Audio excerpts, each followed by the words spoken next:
अंगद को युवराज बना देना और लौट करके प्रवर्सन गिरी पर्वत में हम इंतजार करेंगे, वहीं आ जाना। तो लक्ष्मण जी हनुमान जी जाकर के पहले अंतरिष्ट क्रिया कराते हैं, फिर सुग्रीव को राजा बनाते हैं, अंगद को युवराज बनाते हैं और स्वयं राम जी की सेवा में लग जाते हैं। बारिश के दिन आ गए तो सारी यात्राएं भी स्थगित हो जाती हैं। ऐसे में कोई कहीं जा नहीं पा रहा है, आ नहीं पा रहा है। राम जी भी सोचते हैं कि जब बारिश बीत जाएगी तब सीता जी की खोज प्रारंभ की जाएगी। जैसे 4 महीने बीतते हैं तो राम जी ने लक्ष्मण जी से कहा, लगता है सुग्रीव राजकाज में अपना वचन भूल गया।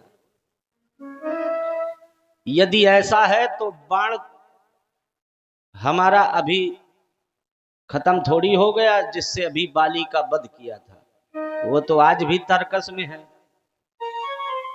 तो जिस बाण से बाली का वध किया है, लगता है उसी बाण से सुग्रीव का भी वध करना पड़ेगा। जैसे ही लक्ष्मण जी ने राम जी का ऐसा रुख समझा, वो नाराज हो गए। वो कहते, मैं अभी जा रहा हूं, इसको अभी सबक सिखाए दे रहा हूं। तो राम जी ने लक्ष्मण को समझाया कि सुग्रीव हमारा मित्र है, इसलिए उस पर ज्यादा क्रोध मत करना। ऐसे ही बहला फुसला के डरा धमका के हमारे पास ले आओ। लक्ष्मण जी जाते हैं, किसी ने बता दिया कि नाराज हो रहे हैं, आ रहे हैं इसी तरफ। तो हनुमान जी ने तारा और अंगद से कह दिया कि दरवाजे में लग जाओ, आरती पूजा करना, सेवा करना, शायद थोड़ा सा गुस्सा ठंडा हो जाए। जब तक सुग्रीव जी के पास जाके हनुमान जी ने 3 टुकड़ियां पूरब, पश्चिम, उत्तर सेना की 3 टुकड़ियां बना करके खोज में लगा दिया। लक्ष्मण जी के पास सुग्रीव, अंगद, हनुमान, जामवंत, नल नील इत्यादि आकर के प्रणाम करते हैं और समाचार बताते हैं कि सीता जी की खोज के लिए 3 टुकड़ियां बना के 3 दिशाओं में भेज दिया गया है। तो लक्ष्मण जी का गुस्सा थोड़ा ठंडा हो जाता है। सुग्रीव को लेकर के राम जी के समीप आते हैं। लखनलाल, अब केवल दक्षिण दिशा रह गई है, इसलिए एक जो टुकड़ी बची है जिसका नेतृत्व अंगद जी कर रहे हैं, वो प्रणाम करके एक एक करके जाने लगे। तो सबसे बाद में हनुमान जी ने जब प्रणाम किया राम जी को, तो राम जी ने अपने पास बिठाया और सीता जी की वही मुद्रिका जो केवट को देने के लिए सीता जी से ली थी, वो मुद्रिका हनुमान जी को दे दी। सीता अगर मिले तो पहचान स्वरूप ये मुद्रिका उसको दिखा देना, तो वो जान जाएगी कि ये राम जी का दूत है। और राम जी समझाते हैं कि सीता को कहना चिंता न करे, कुछ दिन के बाद हम आएंगे, पूरा दल बल लेके आएंगे और उस दुष्ट निशाचर का नाश कर देंगे और तुमको ससम्मान लेकर के आएंगे। आज अंजनी लाल लाल तुम लंका तक जाना, आज अंजनी लाल लाल तुम लंका तक जाना, मणिमुद्री मेरी महावीर सीता तक पहुंचाना, ओ मणिमुद्री मेरी महावीर सीता तक पहुंचाना। कहना काट रहे कुसुम की कहना काट रहे कुसुम की काली काली रतियां, कहना काट रहे कुसुम की काली काली रतियां, थकते नहीं रात दिन करते, थकते नहीं रात दिन करते, बस तुम्हारी बत्तियां चिन्ह को ले जाना, वहां से ले आना, चिन्ह को ले जाना, वहां से ले जाना।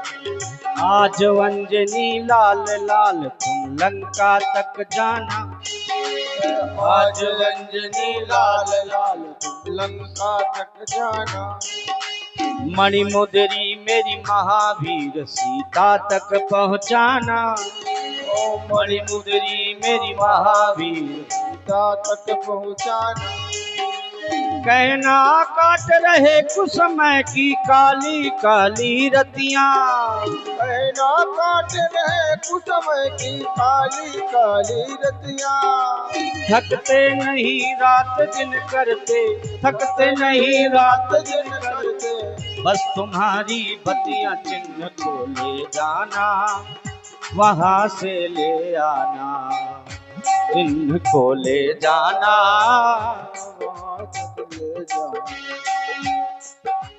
दल बल के संग आएंगे रघुवीर तुम्हें ले जाएंगे, दल बल के संग आएंगे रघुवीर तुम्हें ले जाएंगे, दल बल के संग आएंगे रघुवीर तुम्हें ले जाएंगे, दानव दल का दमन करेंगे असुर संहारेंगे, दानव दल का दमन करेंगे असुर संहारेंगे, कहते कहते भरवाई थी,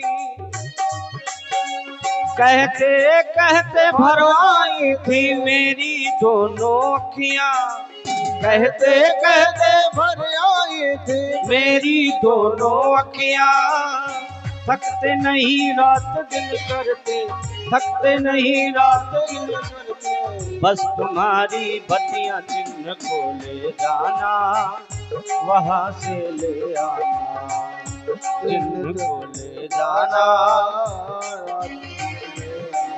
बोलो राजा रामचंद्र भगवान की जय हो। और ये चौथी टुकड़ी दक्षिण दिशा की ओर आगे बढ़ी। अब खोजते खोजते दिन व्यतीत होने लगे, बहुत जोर से भूख लगी थी, प्यास भी बहुत जोर से लगी थी। क्या करें, यदि भोजन और पानी नहीं मिला तो सीता जी की खोज के पहले ही मृत्यु को प्राप्त हो जाएंगे। तो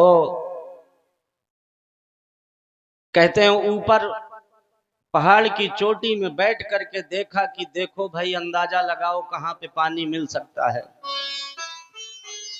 तो नभमंडल में एक जगह पंछी उड़ रहे थे, तो उससे अंदाजा लगाया कि शायद पंछी वहां उड़ रहे हैं तो जल के स्रोत जरूर होंगे।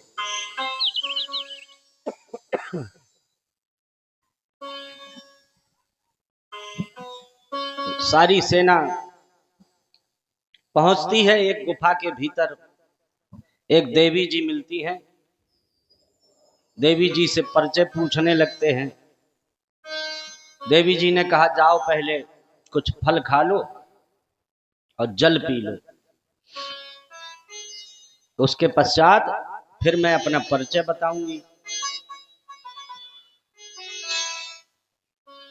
फल खाए, जलपान भी किया, स्नान भी किया, थकावट दूर करने के पश्चात पूछा कि देवी जी आप अपना परिचय बता दीजिए।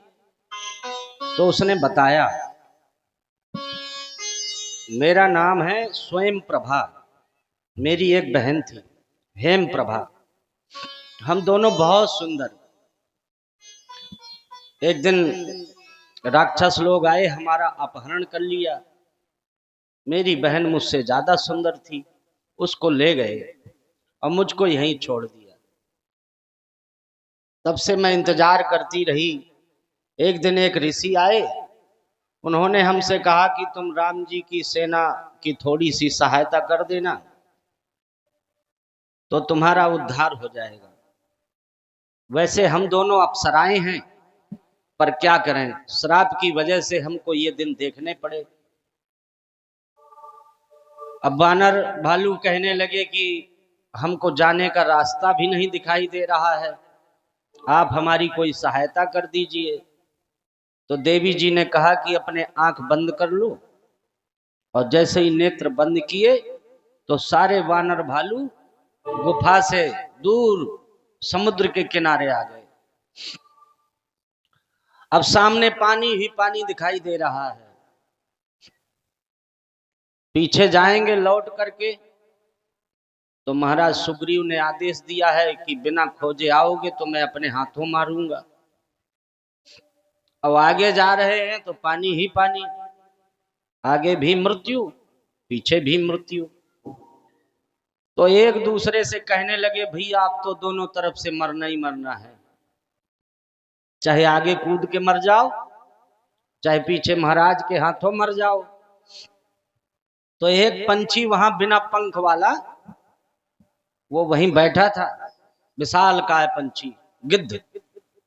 उसको लगा कि अब एक एक करके सारे मरने की बातें कर रहे हैं, मर जाएंगे तो मुर्दे का जो मांस होता मैं खाता हूं। गिद्ध जो होता है ना, तो वो मुर्दे का ही मांस खाता है, जिंदा का थोड़ी खाता है। तो उसको लगा कि भगवान ने इन सबको मेरे भोजन आहार के लिए ही भेजा है। तो वो तो हंसने लगा, कहने लगा भैया इकट्ठे न मरो, एक एक मरो। तो वो आपस में चर्चा करने लगे कि देखो एक गिद्ध तो वो था जटायु, और एक गिद्ध ये है, तो जिसने अच्छा काम किया है तो उसकी तो सराहना होती ही है। तो वो सराहना करने लगे, धन्य जटायु सम को नाही। और जटायु का जब नाम सुना तो संपाति कहने लगा, भैया जटायु तो हमारा भाई है, हमारे भाई का नाम क्यों ले रहे हो? तो बानरों ने कहा कि जटायु तुम्हारा भाई तो तुम क्यों बने हो कसाई, तुम तो हमको खाने की बात कर रहे हो, कैसे है तुम्हारा भाई? तो उसने पुराना एक वृतांत सुनाया कि हम दोनों भाई, अपने पिताजी सूर्यदेव के जो सारथी हैं रथ में, उनका नाम है अरुण देव। तो अपने पिताजी से मिलने के लिए जब हम उड़े तो सूरज में तेज ज्यादा होता है, मेरे छोटे भाई जटायु से हजम नहीं हुआ, वो लौट पड़ा। अब मैं ठहरा अभिमानी बड़ा भाई, मैं नहीं माना, मैं सूरज के और नजदीक पहुंच गया तो मेरे पंख जल गए, मैं लुढ़कता लुढ़कता यहां पे आके गिर गया। अब तुम लोग बता रहे हो कि हमारे छोटे भाई जटायु का देहांत हो गया, तो भैया तिलांजलि दिलवा दो। तो अपने हाथों तिलांजलि दिलवाई बानर भालुओं ने। कहने लगे अब तुम भी हमारी कोई सहायता कर दो। तो अपनी चोंच को और ऊपर करके जटायु के भाई संपाति ने देखा तो कहते हैं गिद्धों को बहुत दूर का दिखाई देता है। वो कहने लगा, देखो देखो वो लंका में अशोक वाटिका में वृक्ष के नीचे सीता जी बेचारी कितनी उदास बैठी हुई हैं।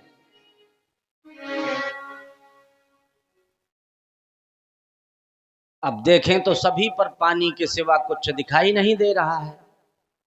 बोले हमको तो दिखता नहीं, तुमको कैसे दिख रहा भाई? तो कहते हैं मैं देखो तुम ना, गीधई दृष्टि अपार, और बूढ़ भयोन्नत करत्यों कछुक सहाय तुम्हार। मैं बुढ़ा हो गया, नहीं कुछ ना कुछ सहायता जरूर कर देता। अब एक दूसरे का मुंह ताकने लगे कि समुद्र पार करके कौन जाएगा लंका। 100 योजन माने 400 कोस माने 1200 किलोमीटर, इतनी लंबी छलांग कौन लगाएगा? जामवंत जी कहने लगे, जब हम जवान थे तो राजा बलि के यहाँ जब भगवान वामन ने विराट रूप बनाया था तो हमने 1.25 घंटे में 7 प्रदक्षिणा दे दी थी। इतना विराट रूप बनाया जब भगवान ने, तो केवल 1.25 घंटे में, आधी घड़ी में। अब हम हो गए बुढ़े, तो हमारे बस का तो है नहीं। कोई कहे 1 किलोमीटर, कोई कहे 10-50 किलोमीटर, कोई कहे 500 किलोमीटर। अंगद जी तो कहें कि मैं पूरा पार कर जाऊंगा, लेकिन लौटने में हमको भी संदेह हो रहा है।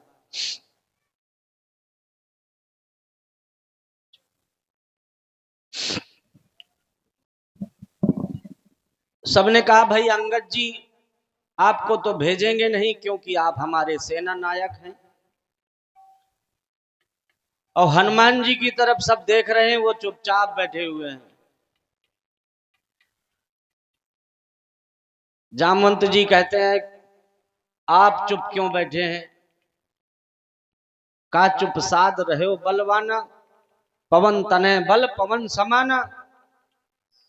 बचपन की बातें याद कराने लगे कि आपने बचपन में सूरज को अपने मुख में रख लिया था।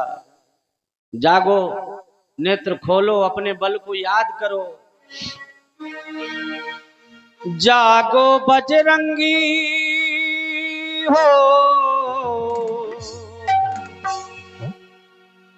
जागो बजरंगी अब हम पर उपकार कीजिए। है पड़ी भंवर में नैया बेड़ा पार कीजिए। है पड़ी भंवर में नैया बेड़ा पार कीजिए। जागो बजरंगी हो, जागो बजरंगी हो, जागो बजरंगी अब हम पर उपकार कीजिए। है पड़ी भंवर में नैया बेड़ा पार कीजिए। है पड़ी भंवर में नैया बेड़ा पार कीजिए। बोलो बजरंग बली की।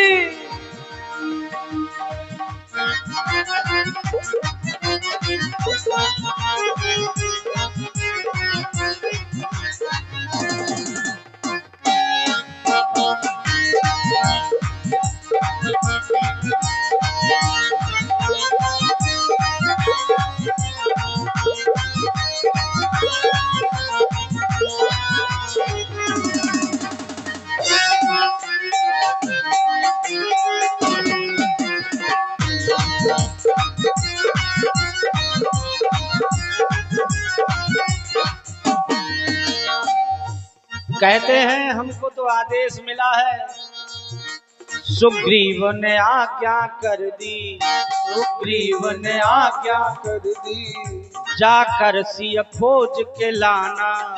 जाकर सिय खोज को लाना। बिन खोज अगर यदि आए नहीं हमको मुंह दिखलाना। बिन खोज अगर यदि आए तो हमको न मुंह दिखलाना। सुग्रीव ने आज्ञा कर दी, जाकर सिय खोज के लाना। बिन खोज अगर यदि आए नहीं हमको मुंह दिखलाना। जागो बजरंगी हो, जागो बजरंगी अब हम पर उपकार कीजिए। है पड़ी भंवर में नैया बेड़ा पार कीजिए। है पड़ी भंवर में नैया बेड़ा पार कीजिए। है पड़ी भंवर में नैया बेड़ा पार कीजिए। बोलिए हनुमान जी महाराज की जय हो। कवन सुकाज कठिन जग माही, जो नहीं होए तात तुम।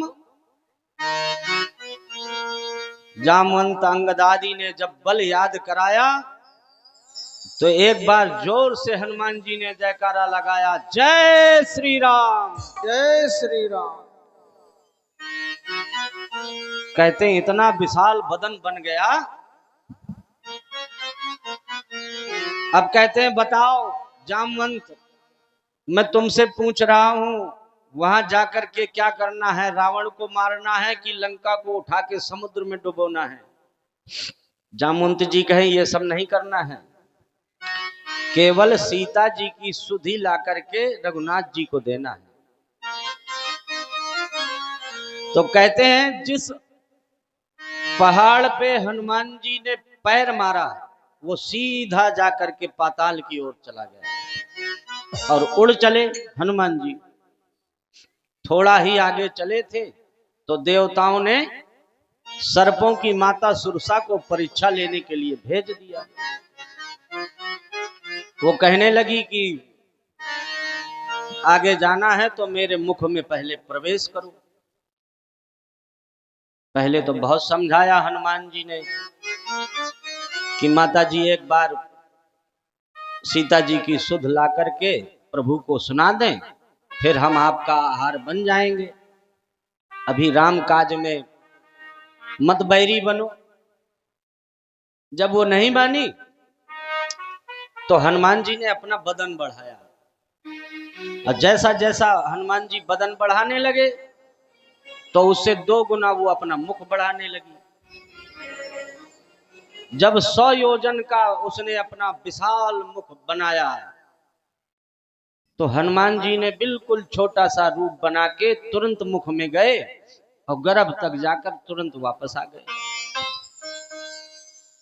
अब कहने लगे माता जी हम आपके पेट तक हो आए हैं, अब हमको जाने दो।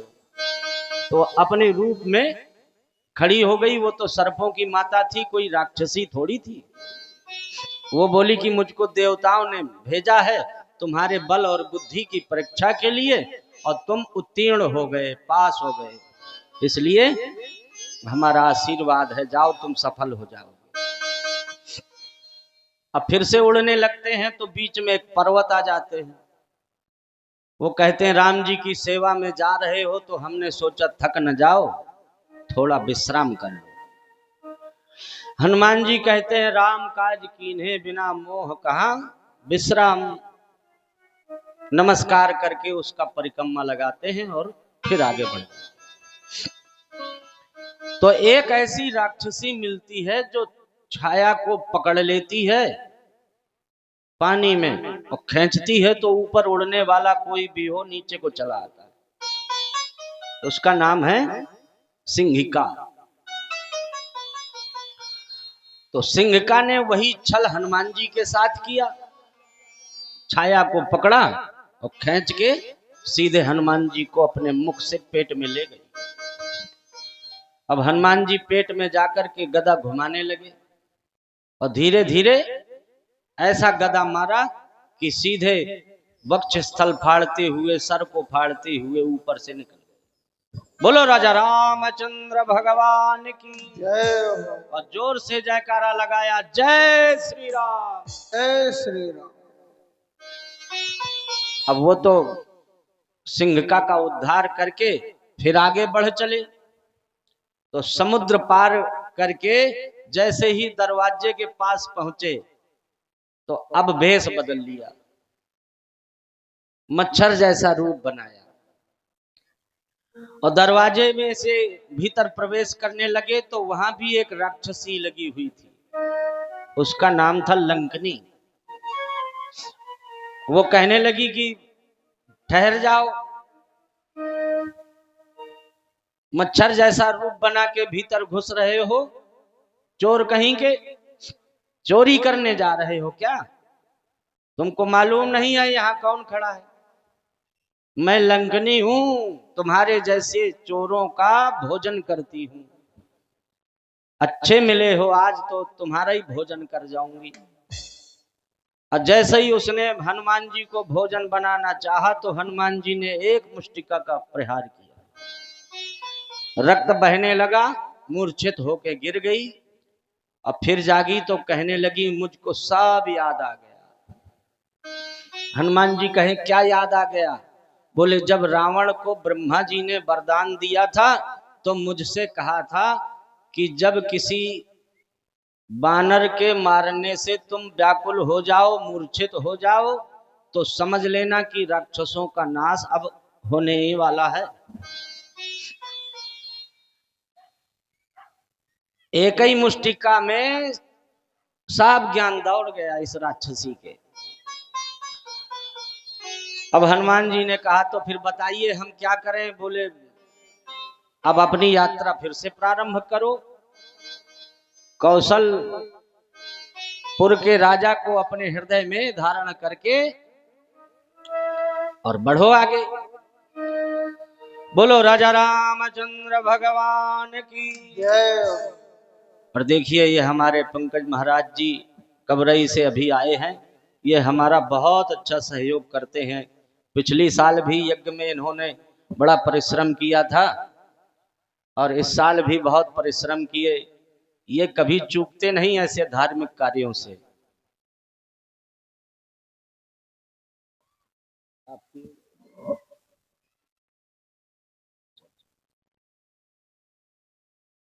ना इनका स्वभाव ही ऐसा है। ये जब भी कुछ दान करते हैं तो कभी बुलवाते नहीं है। गुप्त रूप में पिछली वर्ष भी बहुत दिया था और इस वर्ष भी गुप्त रूप में दान देने ही आए हैं। बहुत बहुत साधुवाद, धन्यवाद।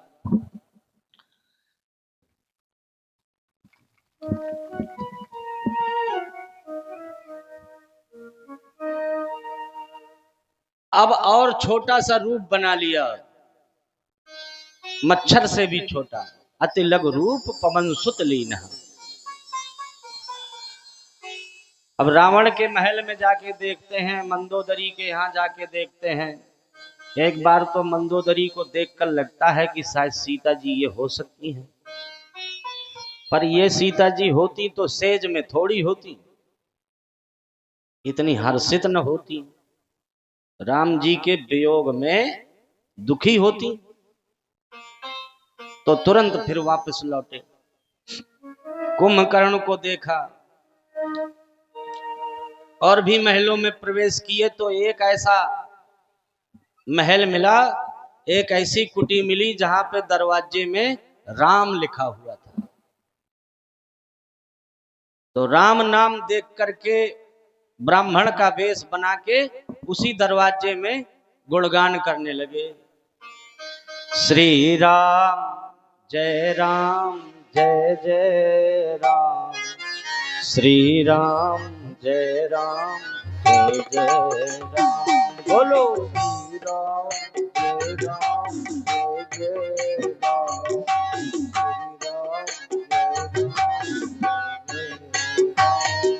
श्री राम जय जय राम, श्री राम जय जय राम। कृष्ण कन्हैया जय घन श्याम, कृष्ण कन्हैया जय घन श्याम। कौशल्या के प्यारे राम, कौशल्या के प्यारे राम। दशरथ राज दुलारे राम, दशरथ राज दुलारे राम। श्री राम जय जय राम, श्री राम जय जय राम। बोलो श्री राम जय जय राम, श्री राम जय जय राम। श्री राम जय जय राम, श्री राम जय जय राम, श्री राम जय जय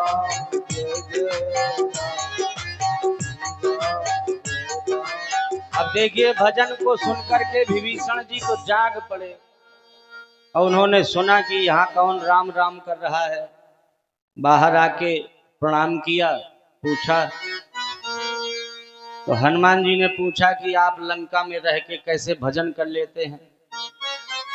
विभीषण जी कहते हैं जैसे दांतों के बीच में जिह्वा, ऐसे राक्षसों के बीच रह करके हम अपना भजन करते रहते हैं। हनुमान जी कहते हैं तो दांत तो बुढ़ापे में एक दिन गिर जाएंगे, जीभ पहले भी रहती है और बाद में भी बचती है। दांत तो बीच में आते हैं और बीच ही में खत्म हो जाते हैं। तो ये राक्षस अभी हैं और बीच ही में सब खत्म भी हो जाएंगे, ऐसा निश्चय मानो। एक दूसरे को अपना परिचय बताते हैं। विभीषण जी कहते हैं हम आपको माता जी से मिला देंगे। हनुमान जी भी कहते हैं कि अगर आप हमको माता जी के दर्शन करा देंगे तो हम आपको राम जी के दर्शन करा देंगे। तो विभीषण जी रास्ता बता देते हैं। छिप करके हनुमान जी अशोक वृक्ष के पत्तों के मध्य बैठ जाते हैं।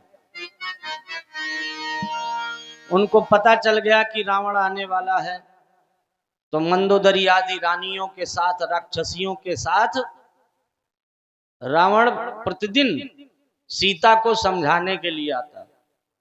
आज फिर समझाने लगा, सीता तुम हमारी ओर देखो। अब सीता जी रावण की ओर न देखें, एक छोटा सा तिनका उठा के उसी को देखें। वो कहे क्या तिनका हमको समझ रखा है? सीता जी कहते तू तो तिनके से भी गिरा हुआ है, तो मारने को दौड़ता है। तो कहते मंदोदरी ने हाथ पकड़ लिया, बहुत समझाया कि स्त्रियों पर हाथ नहीं उठाते, आप तो वीर हैं। तो रावण ने 1 महीने का समय दे दिया। 1 महीने में यदि इसने मेरा कहा न माना तो मैं इसको मार दूंगा। राक्षसियों को बुला करके डांटता है कि ठीक से इससे बात करो, इसको डराओ, धमकाओ, समझाओ कि हमारी बात मान ले। अब मन तो ऐसा कर रहा है हनुमान जी को कि धड़ाम से नीचे आके रावण के मारे, लेकिन क्या करें, राम जी का ऐसा कोई आदेश नहीं। दुखी तो हो रहे हैं बैठे बैठे। जब रावण मंदोदरी को लेकर चला जाता है तो वो राक्षसियां डराने लगती हैं। उनमें से एक राक्षसी का नाम है त्रिजटा। वो बहुत समझदार है, भगवान की भक्त भी है। वो सब राक्षसियों को इकट्ठा बिठा के कहती है, सुनो, हमने एक सपना देखा। सपने बानर लंका जारी, जातु धान सेना सब मारी। सब सेना खत्म हो गई है, एक बंदर आया पूरे में आग लगा दी। खर आरूढ़ नगन 10 सीसा, खंडित भुज मुंडित 10 सीसा।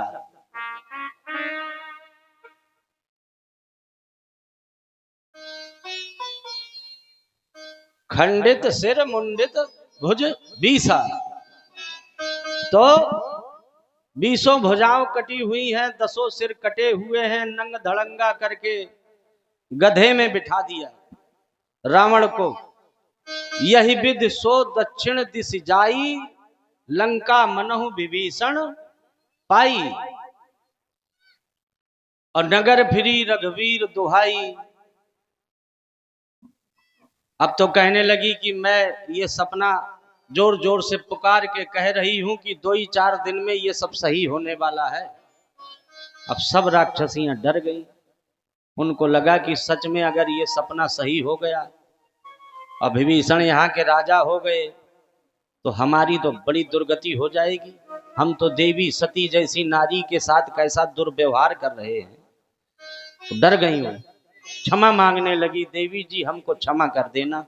अरे हम तो पापी निशाचर की चुंगल में हैं, क्या करें, उसके सामने डराना पड़ता है, हम मजबूर हैं। सीता जी ने सबको क्षमा कर दिया। जब सब चली जाती हैं तो त्रिजटा से कहती हैं कहीं से थोड़ी सी आग ले आओ। सीता जी ने कहा कि थोड़ी आग ले आओ जिसमें जल करके मैं भस्म हो जाऊं, क्योंकि रावण के दुर्वचन अब मुझसे सहे नहीं जाते। त्रिजटा समझाती है कि बेटी भी हो, मां कहती हो, और ये चाहती हो कि मैं तुमको जला दूं, ऐसा कैसे कर सकती हूं। अरे इतने दिन धैर्य धारण किया है तो कुछ दिन और इंतजार करो, राम जी जरूर आएंगे। राम जी पर विश्वास नहीं है क्या तुमको? ऐसे ढांढस बंधा के वो भी चली जाती है। अब कभी तो आकाश मंडल में निकले हुए ताराओं से कहती है कि कोई एक तारई हमारे ऊपर टूट के गिर जाए। कभी अशोक वृक्ष से कहती है कि तेरा तो नाम ही अशोक है, शोक को दूर कर देता है, तो फिर हमारे शोक को क्यों नहीं हरता? तू ही कोई अंगारा फेंक दे। तो वो जब कह रही थी कि तू ही कोई अंगारा फेंक दे, हनुमान जी ने मुद्रिका फेंक दी। अब अंगारा जान के उसको उठाया, और उठाया तो वो पहचान गई कि ये तो हमारी मुद्रिका है।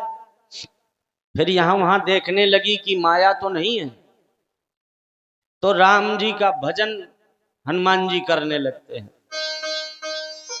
पुराने पुराने वृतांत सुनाने लगते हैं लीलाओं के। तो सीता जी का थोड़ा सा मन लग जाता है, और जैसे ही बंद करते हैं तो सीता जी फिर व्याकुल। बोले भैया इतनी सुंदर कथा सुना रहे हो, अब क्यों बंद हो गए? और सुनाओ, सामने क्यों नहीं आते हो? सामने आओ। और जैसे ही सामने आए तो सीता मैया ने मुंह फेर लिया।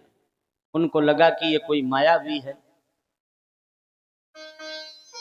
तो गिरजा मैया ने जो गुप्त नाम बताया था सीता जी को, जो केवल सीता मैया को पता था, जो राम जी को पता था, क्योंकि राम जी का नाम तो वो लेती नहीं थी। विवाह के बाद कोई स्त्री अपने पति के उस नाम का प्रयोग नहीं करती जिस नाम से संबंध जुड़ा होता है, जिससे विवाह होता है, जिससे गुण मिलाए जाते हैं। तो क्या कहती थी? वो कहती थी करुणा निधान। तो हनुमान जी ने कहा कि मैं करुणा निधान की सौगंध खा के कह रहा हूं, मैं रामई जी का दूत हूं। तो उनको विश्वास हो गया।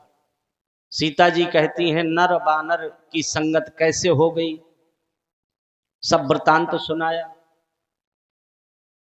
तो कहने लगी कि तुम्हारी तरह है सारे वीर छोटे छोटे से। तो हनुमान जी को लगा कि हमारा छोटा सा रूप देख के माता जी को भय है कि हम लोग कैसे छोड़ाएंगे, तो अपना विराट विकराल रूप भी दिखाया।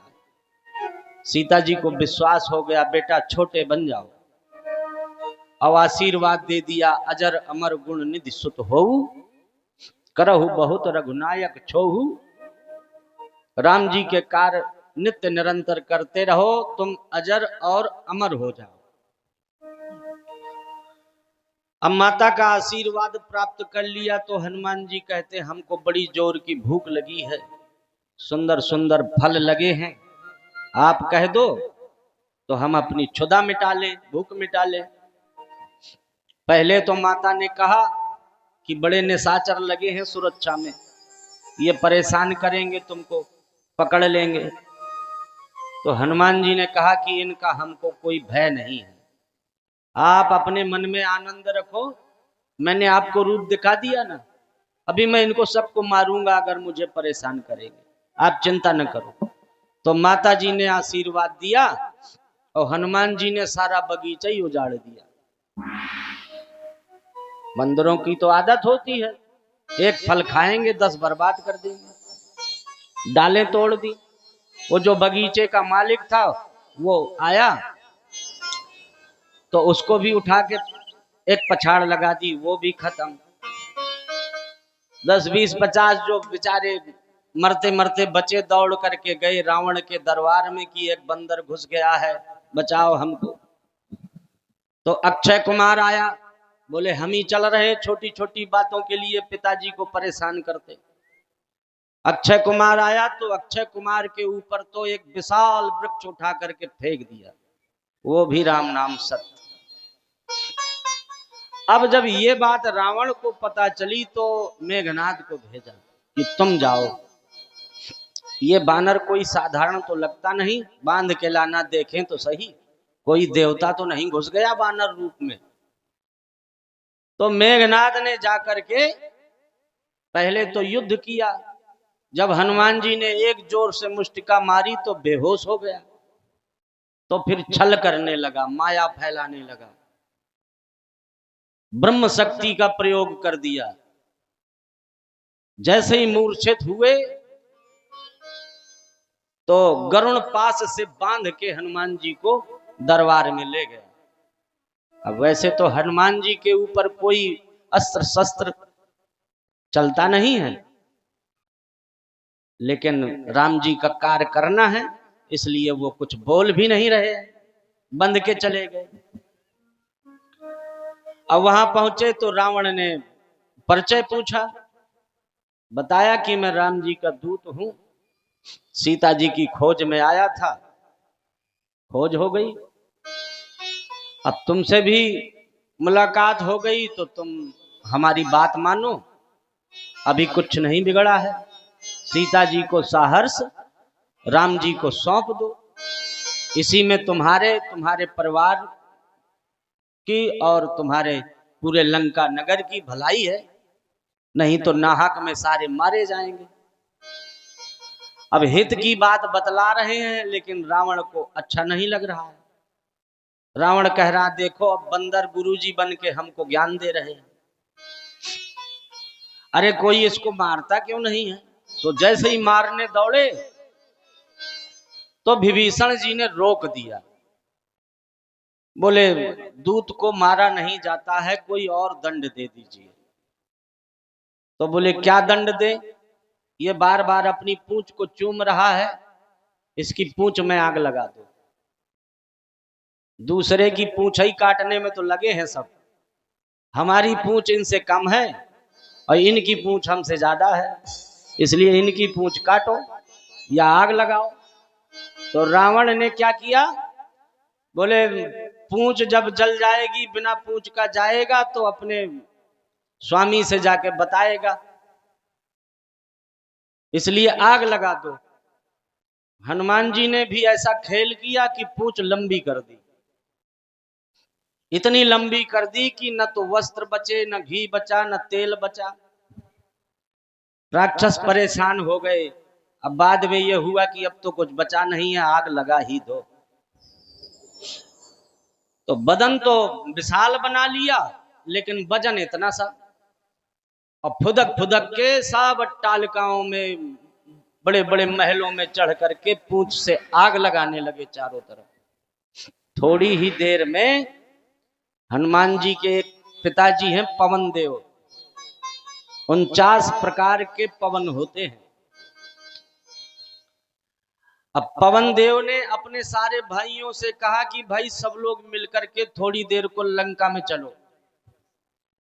तो थोड़ी देर के लिए 49 पवन ऐसे चारों तरफ घूमने लगी।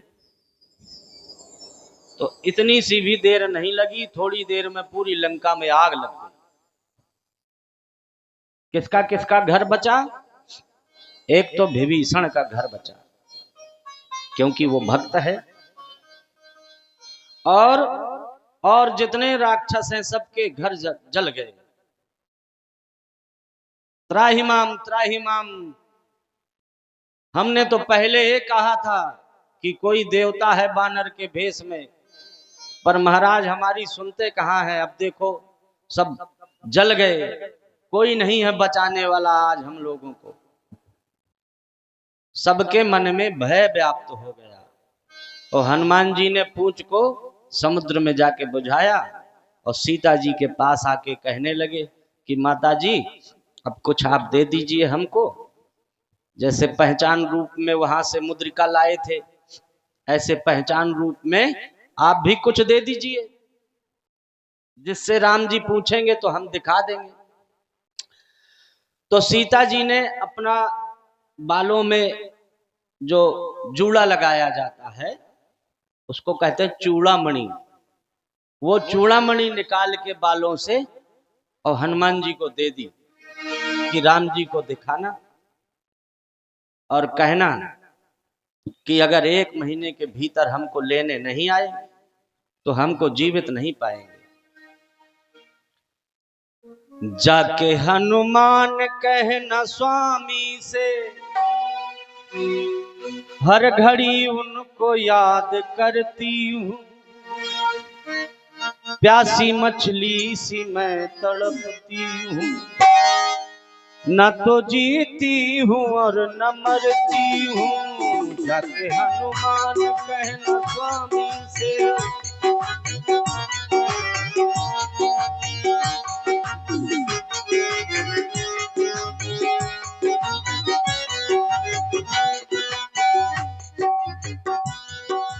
आ,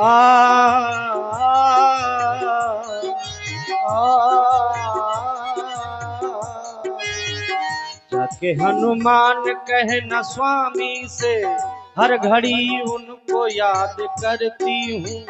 जाके हनुमान कहना स्वामी से, हर घड़ी उनको याद करती हूँ।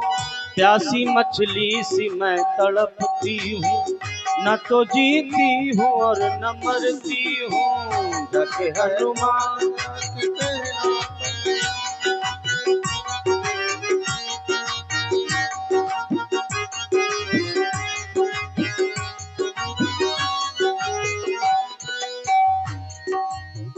जो न तुम नाथ अपनी दासी को, जल्दी लेने न आप आओगे। जो न तुम नाथ अपनी दासी को, जल्दी ना तुम आओगे। जो न तुम नाथ अपनी दासी को, जल्दी लेने न आप आओगे। देर कर दी तो लौट आने में, मुझको जिंदा न आप पाओगे। मुझको जिंदा न आप पाओगे। जाके हनुमान कहना स्वामी से,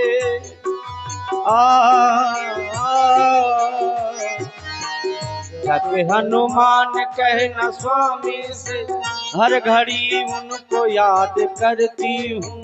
प्यासी मछली सी मैं तड़पती हूँ, न तो जीती हूँ और न मरती हूँ। जाके हनुमान कहना स्वामी से,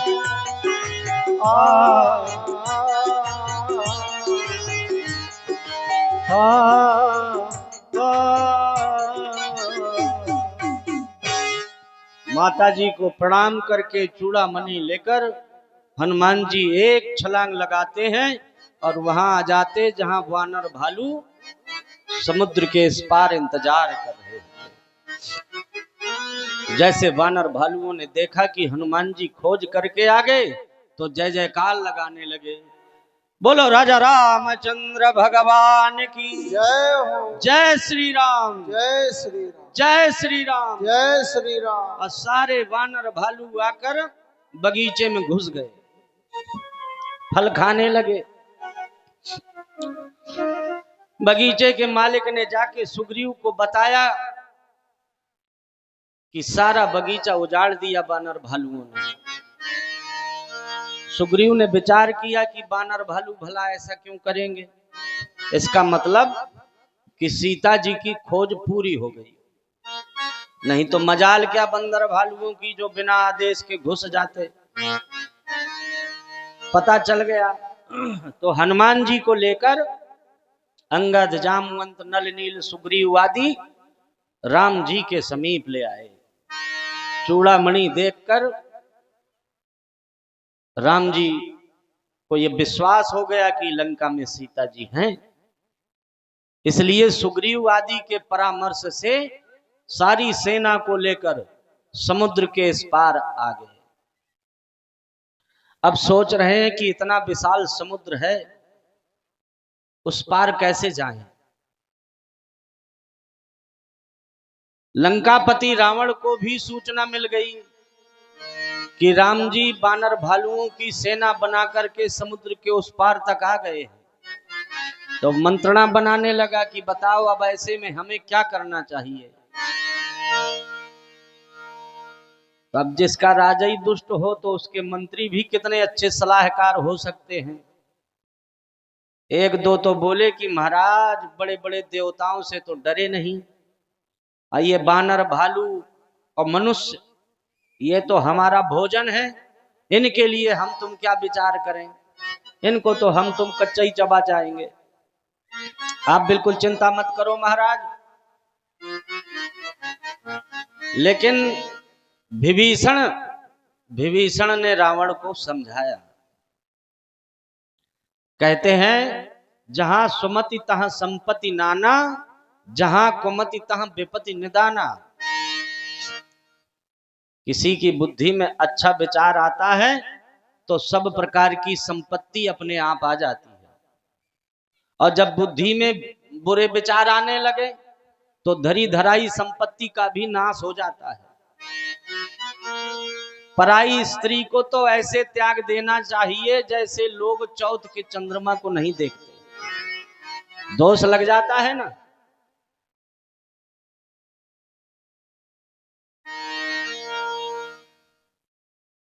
तो रावण को विभीषण ने बहुत प्रकार से समझाया, और जब रावण को यह सब अच्छा न लगा तो उसने अपने ही छोटे भाई की छाती में लात मार दी। बोले जाओ, जिसके पक्ष में बोल रहे हो आज से वहीं रहना, उसी को समझाना। सारी सभा को हाथ जोड़ के विभीषण जी कहते हैं हमको कोई दोष मत देना भाई, बाद में जो तुम लोग कहो कि अपने भाई को मौके में छोड़ दिया, हम तो सच्ची सलाह दे रहे हैं, हमारे भैया को ही अच्छी नहीं लग रही है और वही निकाल रहे, इसलिए हम तो भाई अब रुकेंगे नहीं, अपन तो जाएंगे राम जी के पास। अब सोचते जा रहे हैं कि हम ठहरे दुश्मन के भाई, राम जी पता नहीं हमारे साथ कैसा व्यवहार करेंगे। मन में थोड़ा सा जब तक मिले नहीं तो संशय है। वानर भालुओं को पता चल गया कि विभीषण जी आए तो समाचार दिया राम जी को कि आपसे मिलना चाहते हैं। राम जी ने भी पूछा कि आप लोग बताओ ऐसे में क्या करना चाहिए, तो कोई कहे दुश्मन का भाई है बांध लो, क्या भरोसा। हनुमान जी ने कहा कि जब सीता जी की खोज में गए थे तो इन्होंने हमारी बड़ी सहायता करी थी, हम इनको जानते हैं। तो हनुमान जी से कहा तुम ही लेकर के आओ। तो दूर से ही विभीषण जी नमस्कार करने लगते हैं। राम जी भी अपने आसन को छोड़कर खड़े होते हैं और जाकर उनको उठाते अपने हृदय से लगा लेते हैं और अपने समीप बिठाते हैं। वानर भालुओं से कहते हैं कि जाओ समुद्र का जल लेके आओ, और आते ही उसका तिलक कर दिया। कितने दयालु हैं भगवान। लंका को पाने के लिए रावण ने 10 बार अपने सर को काट काट के चढ़ाया था भोले बाबा। विभीषण ने ऐसा क्या कर दिया कि लंका का राजा बन गया। अभी सबके सामने ही तो तिलक कर दिया। तो भगवान इतने दयालु हैं कि हम तुम थोड़ा सा भी उनकी शरण ले लें तो सारे संसार का सुख ऐश्वर्य वैभव भगवान स्वतः सौंप देते हैं। उसके लिए हमें तुम्हें ज्यादा थोड़ी ना प्रयोग करना पड़ता है। अब तो विभीषण को विश्वास हो गया था कि जैसा हमने सुना था भगवान तो उससे भी अधिक शरणागत वत्सल हैं, अपने भक्तों पर कृपा बरसाने वाले हैं। भगवान ने कहा कि अब हमको समुद्र के उस पार जाना है, क्या करें। तो विभीषण जी ने, सुग्रीव जी ने, सबने, जामवंत आदि ने समझाया कि रघुवंशियों के तो कुलगुरु हैं समुद्र। जब से राजा सगर के 60,000 पुत्रों ने समुद्र को सागर बनाया था तब से आज तक इनकी पूजा हो रही है। तो कुलगुरु हैं तो विनती कर लो। लक्ष्मण जी को तो ये अच्छा नहीं लगा, लेकिन राम जी समुद्र में ही दर्प बना के भीतर जल के 3 दिन तक स्तुति करते रहे कि हमको कोई मार्ग दे दीजिए, हमें उस पार जाना है।